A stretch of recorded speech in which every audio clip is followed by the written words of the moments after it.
Have you ever had someone test your limits, again and again, like your boundaries were nothing more than polite suggestions? You know the type. They interrupt you mid-sentence, throw out passive-aggressive remarks, or treat your time and emotions like they're disposable. And society expects us to smile through it all, to be the bigger person.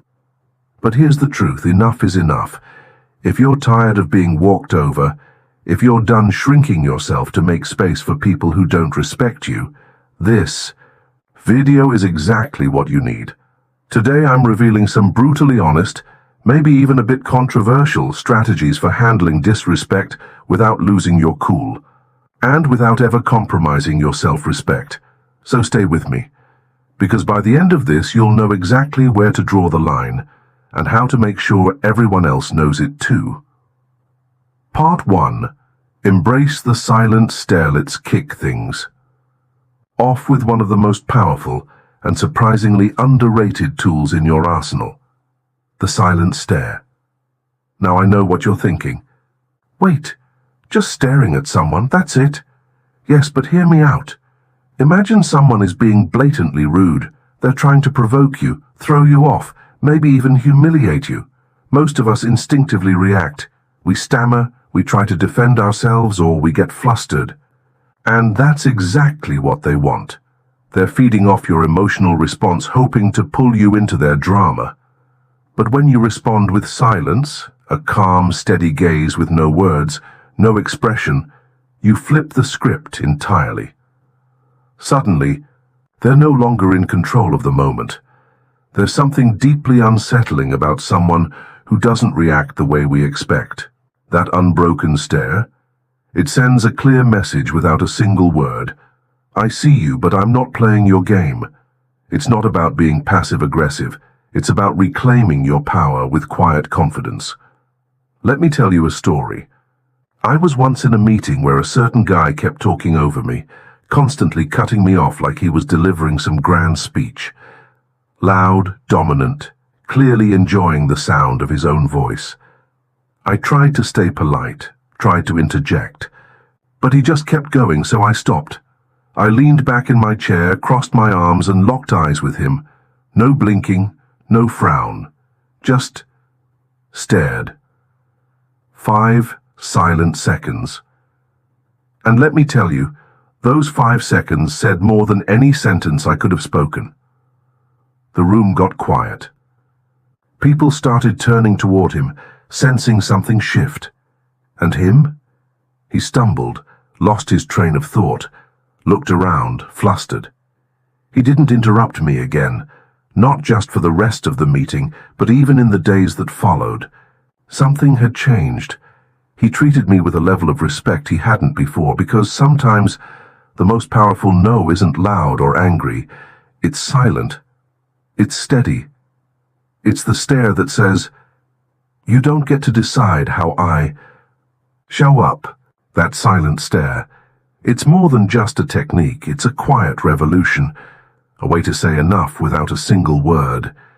But let's dig even deeper into why it works and what it awakens within you. Reclaiming your power without a word. The truth is, when you lock eyes and hold that stare, you're sending a silent but unmistakable message, not just to them, but to yourself. You don't owe anyone a reaction. You don't need to defend your worth. You don't have to prove anything to people who never took the time to see your value in the first place. This is about reclaiming your space, your peace, your dignity. Because far too often, when someone crosses the line, whether with a rude comment or condescending tone, our first instinct is to explain, to justify, or worse, to laugh it off just to keep the peace. We tell ourselves, "I don't want to make things awkward." But here's the twist. The silent stare isn't about creating conflict. It's about standing still in your truth. Calm, grounded, unmoved. You're not reacting, you're reflecting. You're holding up a mirror. And people don't always like what they see staring back at them. Most of those who dish out disrespect do so on autopilot. They're rarely challenged, rarely held accountable. But when you look at them without flinching, without blinking, It's like the silence suddenly turns into a spotlight. For once, they have to sit with the discomfort of their own behavior. You didn't accuse. You didn't shout. You simply let them face the echo of their own actions.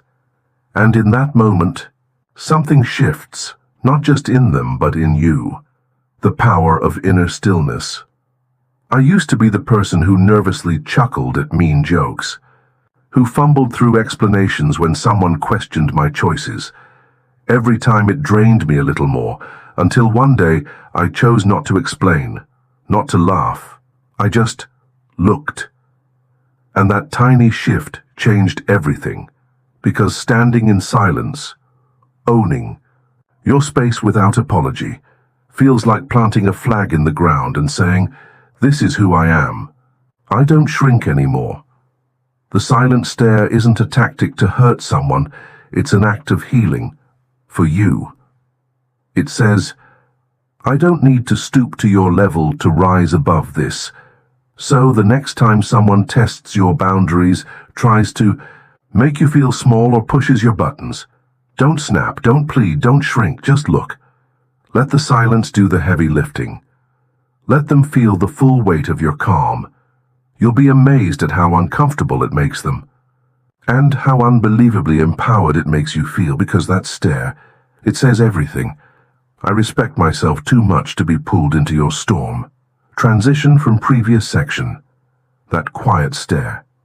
It's powerful, but what if you took it a step further and gave nothing at all in return, not even a glance, not even a word? The power of pure silence. Here's the truth. Sometimes the most piercing response is no response. When someone disrespects you, they usually expect something back, a defense, an excuse, a snappy comeback, anything that gives them center stage in your energy field. But when you don't bite, when you let their words dangle awkwardly in the air and simply refuse to engage, you rob them of exactly what they came for, your reaction. And that silence? It's not empty. It's deafening, because in that moment they're left alone with their own behavior. No distraction, no performance, just the uncomfortable echo of their own words. And most people, especially the ones who thrive on control, can't stand to that kind of silence. It exposes them. Silence starves the drama. Disrespectful people often mask their digs as jokes, slipping venom into their words with a grin. You know the type. They'll say something condescending and follow it up with, "Relax, I'm just kidding." I remember a time when someone made a snide comment about my work. It was subtle, just sharp enough to sting, but delivered with a fake smile, as if that made it acceptable. The old me.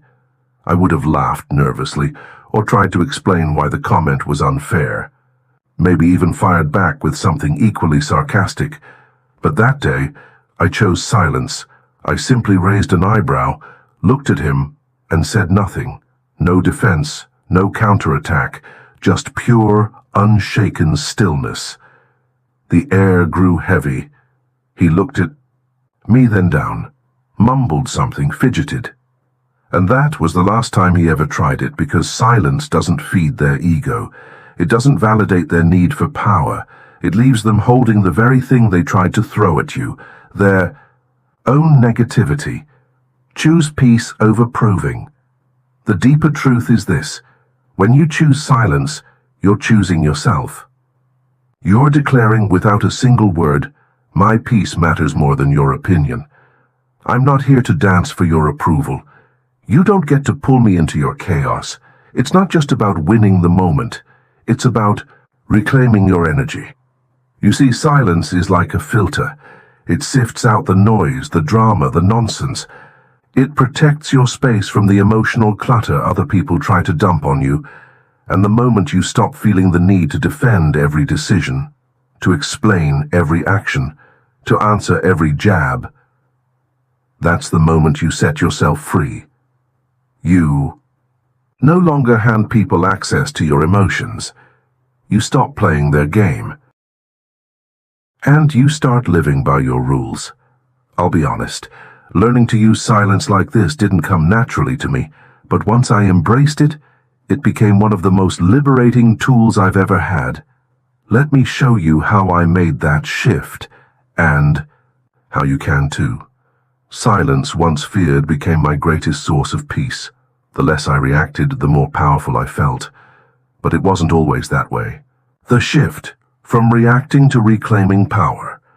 I used to believe that if I didn't defend myself, people would see me as weak, maybe even passive, like staying silent meant I was backing down. But here's what actually happened. Every time I tried to set the record straight with someone who disrespected me, I walked away feeling drained, frustrated, and somehow smaller. It was like giving them a free ticket to my energy. Then something changed. I started doing nothing. When someone threw a jab or made a snide remark, I simply let it pass, like static on a radio I wasn't tuned into. I stayed still. I said nothing. And something surprising happened. I felt stronger, lighter, calmer. It was as if every moment of silence gave me back a little more of myself. Like I was reclaiming my power one breath at a time. No yelling, no debating, just a presence. So here's a challenge for you. Next time someone crosses the line, pause, take a slow breath, look them in the eye, and say nothing. Let that silence hang in the air like a quiet force field. Let them feel it. You might be surprised how deeply it unsettles them, and how unbelievably liberating it feels for you. Because sometimes the strongest statement you can make is to not say a word. Part 3. Stop explaining your choices. Now let's talk about something a little tougher, something many of us struggle with, the need to explain ourselves. Seriously, how many times have you made a decision that felt right for you, only to be bombarded with questions? Why did you do that? Why didn't you go to that event? Why would you take that job? As if your life is open for public commentary. Here's the truth, most people won't. Say out loud, you don't owe anyone an explanation, your choices, they're yours. And unless someone is genuinely curious in a respectful way, their questions usually come with judgment, hidden behind curiosity. Think about it. People rarely ask why because they want to understand you. They're often looking to poke holes in your decisions, to make you doubt yourself, or worsen, to feel better about their own inaction by questioning your boldness. Your life is not up for debate. When you stop explaining yourself, you're not being rude. You're protecting your autonomy. You're drawing a line in the sand and saying, this is my life, my path, my rules, and here's something deeper to consider. People often demand explanations when your courage challenges their comfort. Maybe you took a leap they were too afraid to try. Maybe you stepped outside the box they're still trapped in, and your freedom? It makes them uneasy, so they ask questions, not to support you, but to pull you back into their safety net. I've lived this. When I decided to change careers, leaving a stable, predictable job to pursue something I was actually passionate about, it was like I had announced I was moving to another planet. People gasped, questioned, warned me. Are you sure? Is that really smart right now? Why would you give up something safe? But you know what I learned? Their fear wasn't mine to carry, and their discomfort didn't mean I owed them a TED talk about my decisions. When I stopped explaining myself, something incredible happened. I stopped needing permission to live my life. But the journey to that kind of self-trust didn't come overnight. Owning your choices without apology. When I left my stable job, the questions came flying in. Why would you leave something so secure? How are you going to make it work? At first I tried to answer. I laid out my vision, talked about passion and purpose, even walked them through my carefully thought-out plan. But no matter how detailed my explanation was, it never felt like enough. The more I explained, the more questions came, the more I justified, the more I felt like I had to defend my own dreams.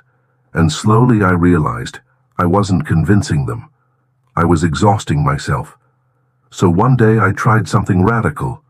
When someone asked, "Why would you leave that job?" I simply replied, "Because I wanted to." No follow-up, no strategy breakdown, no 5-point plan, just truth. And you know what? The silence that followed was glorious. It was like I had unplugged the power cord from their judgment. They didn't know what to say because I had said enough, and eventually, they stopped asking. The freedom of not explaining. Here's the quiet beauty of no longer explaining yourself. It's liberating. It's standing tall in your truth and saying, "This is my life. I trust myself. That's enough." When you stop pouring energy into trying to convince others, you finally have energy to live freely, fully, and fearlessly. You begin to understand something vital. Not every decision needs to be dissected.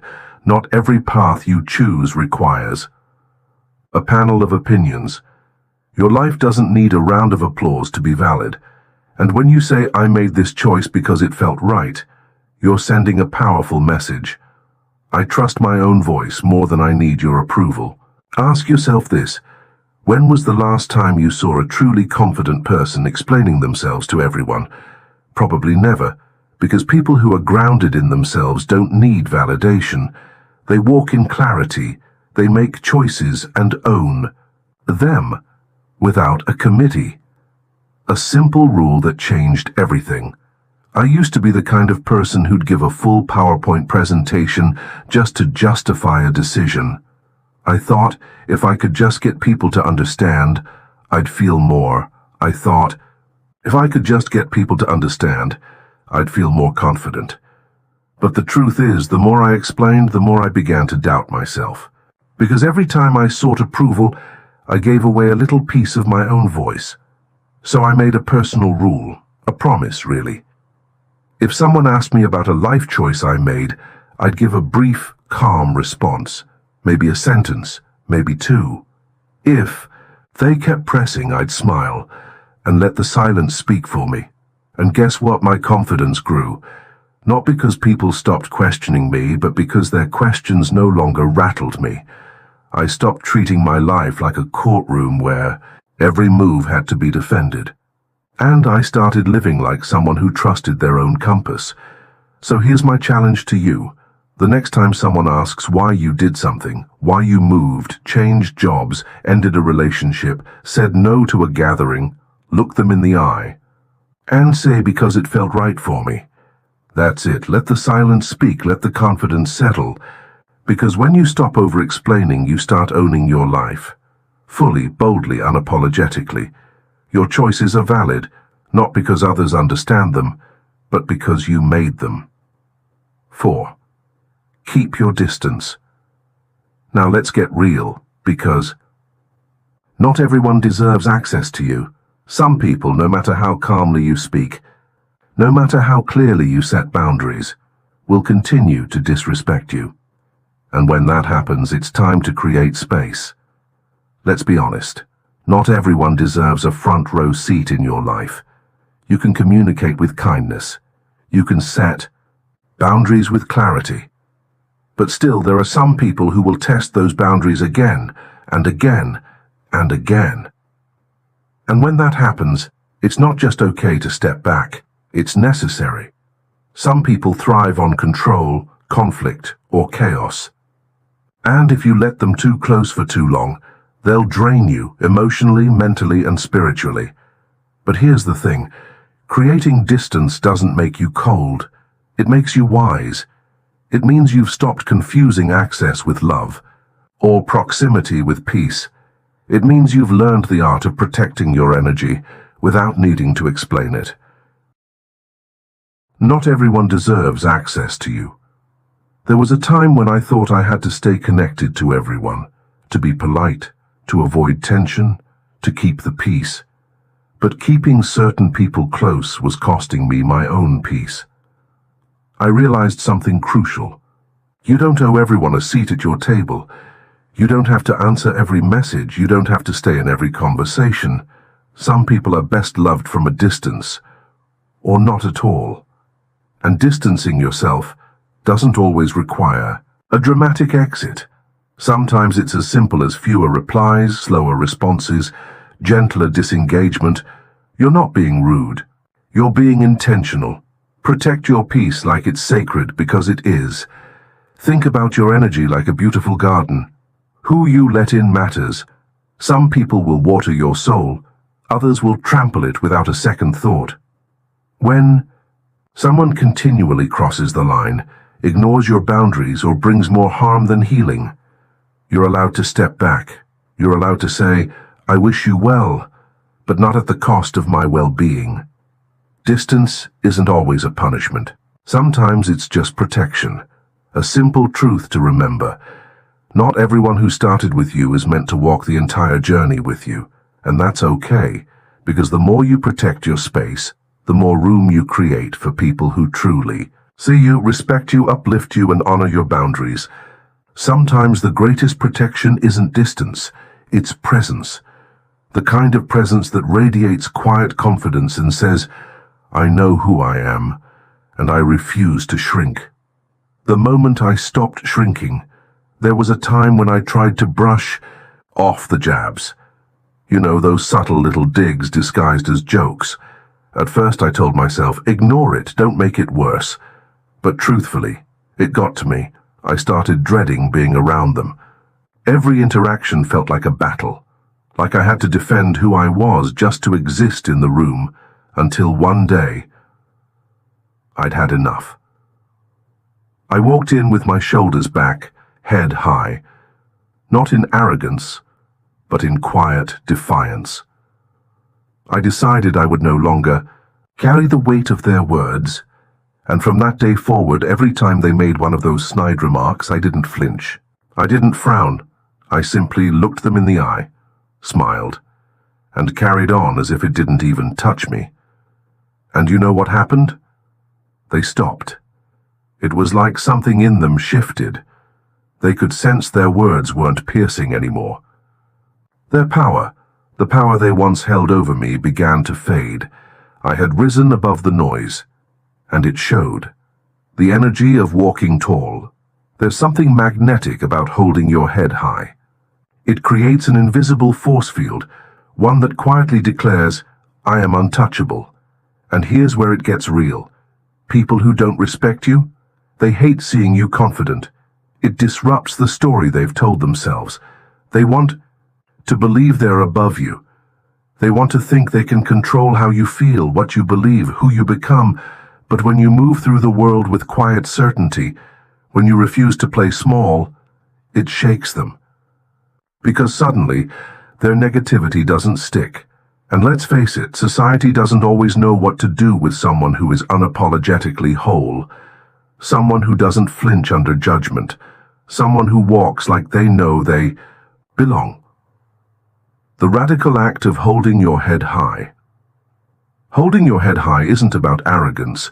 It's not about proving anything to anyone else. It's about honoring yourself. It's walking through life with the posture of someone who has nothing to hide, nothing to beg for, and nothing to fear. It says, "I know my worth." And that's not up for debate. Because real self-worth, it isn't earned through the approval of others. It's claimed by you, for you. Every time you lift your chin and meet the world as you are, without apology or explanation, you're reminding yourself, "I am enough."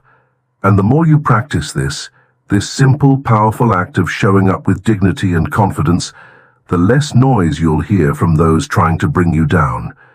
Their comments will fade into the background. Their opinions will shrink while your presence grows. From hiding to owning my space. I wasn't always this way. I used to slouch, avoid eye contact, shrink into silence whenever I felt dismissed or judged. It felt safer somehow, like disappearing was better than being a target. But over time I began to notice something powerful. Every single time I held my head high, Every single time I chose not to let their negativity enter my spirit, I felt stronger. It was like I was whispering to myself, you are not what they say, you are what you choose to believe. And over time that whisper became a roar. So if you're tired of shrinking to make others comfortable, try this. Next time the room gets heavy with judgment or criticism, lift your head just a little higher and remind yourself, you were never meant to take up less space. Lifting your head high isn't just about how you stand, it's about how you carry yourself through life. Because the moment you stop shrinking, you start rising. Stand tall even when they try to cut you down. I used to believe I needed someone's approval to feel worthy. That if people saw my value, then I'd feel valuable. But the truth is, worth isn't something given. It's something claimed. And I began to claim it, moment by moment, every time I stood tall in who I was. Holding your head high is more than just posture. It's a mindset, a message, a quiet but unshakable declaration that says, I know who I am, I belong here, and I don't need your permission to exist fully. So here's a simple challenge. Try this next time you feel dismissed, underestimated, or disrespected. Whether it's a passive-aggressive jab or a full-blown insult, don't flinch, don't shrink, don't explain. Take a breath. Roll your shoulders back, lift your chin slightly, and look them in the eye as if to say, I see you, but I'm not coming down to meet you. Because confidence isn't loud. Sometimes it's completely silent, but deeply felt. That feeling you'll get, it's peace, not the kind that depends on anyone else's behavior, but the kind that comes from knowing, your words don't define me, I've already defined myself. Self-respect, where it all begins. Let's be real. Respect doesn't start with them. It starts with you. The more you respect yourself, your boundaries, your values, your vision, the less space there is for anyone else's disrespect to take root. So show up to your life like you mean it. Walk into every room like your presence is a privilege, not a question mark. You're not here to shrink for the comfort of others. Stand tall, own your worth, because no one can take away what you refuse to hand over. Life is too short to bend for people who won't bend for you. Here's the truth.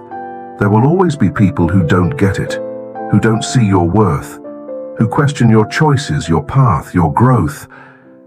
But here's the gift. You don't have to convince them.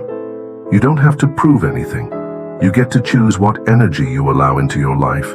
You get to decide what voices you turn up and what noise you turn down. And the beautiful part? The more you live with grounded self-respect, the more you attract people who see you, support you, and celebrate your light. Final words. Walk away with power. So here's the reminder I want to leave you with. Hold your head high. Let silence speak when words won't serve you. And never, never apologize for walking away from what doesn't nourish your soul, because your peace is sacred, and your worth is not up for negotiation. Thank you so much for spending this time with me. If this message stirred something in you, if it reminded you of your power, give it a like and hit subscribe for more content on confidence, boundaries, and becoming who you were meant to be. I'd love to hear from you.